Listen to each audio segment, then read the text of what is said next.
அனைவருக்கும் இனிய வணக்கம். அன்பின் ஆன்மீகம் யூடியூப் சேனலுக்கு உங்களை அன்புடன் வரவேற்கிறோம். இன்றைய பதிவில் நம்ம பார்க்கக்கூடிய தகவல் என்ன அப்படின்னு பார்த்தோன்னா, 2026ஆம் வருடத்தில் மகாலய அமாவாசை எப்பொழுது வருதுங்கிற தகவலை தான்.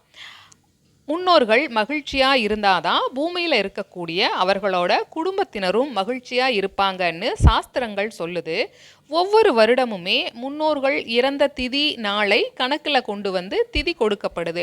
அது தவிர ஆடி அமாவாசை மற்றும் தை அமாவாசை நாட்கள்லையும் தர்ப்பணம் செய்வாங்க.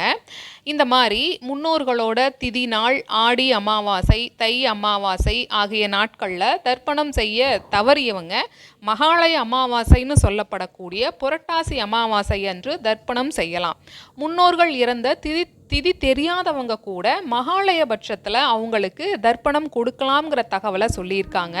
பொதுவாக அமாவாசை நாட்களில் 3 தலைமுறை முன்னோர்களுக்கு தர்ப்பணம் பண்ணுவாங்க. ஆனால் மகாலய அமாவாசை தினத்தன்று மட்டும்தான் தாய் வழி தந்தை வழி உறவினர்களுக்கு மட்டுமல்லாமல் ஆசிரியர்கள், உறவினர்கள், நண்பர்கள், பங்காளிகள்னு அனைவருக்குமே தர்ப்பணம் கொடுக்கலாம். இதுவே இந்த மகாலய அமாவாசையோட தனி சிறப்புன்னு சொல்கிறாங்க. சரி, இவ்வளவு சிறப்புகள் வாய்ந்த மகாலய அமாவாசை, மகாலயபட்ச அமாவாசை எப்பொழுது வருதுன்னா 2026ஆம் வருடம் அக்டோபர் மாதம் 10ஆம் தேதி புரட்டாசி மாதம் 23ஆம் தேதி சனிக்கிழமையன்று மகாலயபட்ச அமாவாசை.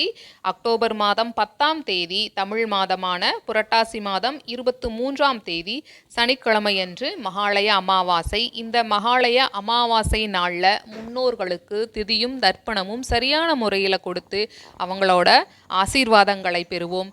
மகாலய அமாவாசை குறித்த வேறு ஏதேனும் சிறப்பான தகவல் உங்களுக்கு தெரிஞ்சிருந்ததுன்னா இந்த வீடியோவை பார்த்துட்டு இருக்கிற நீங்கள் கமெண்ட் பாக்ஸில் அதை பற்றின தகவல்களை கொடுக்கலாம். நீங்கள் கொடுக்கக்கூடிய தகவல் கூட மற்றவர்களுக்கு உதவிகரமாக இருக்கும்.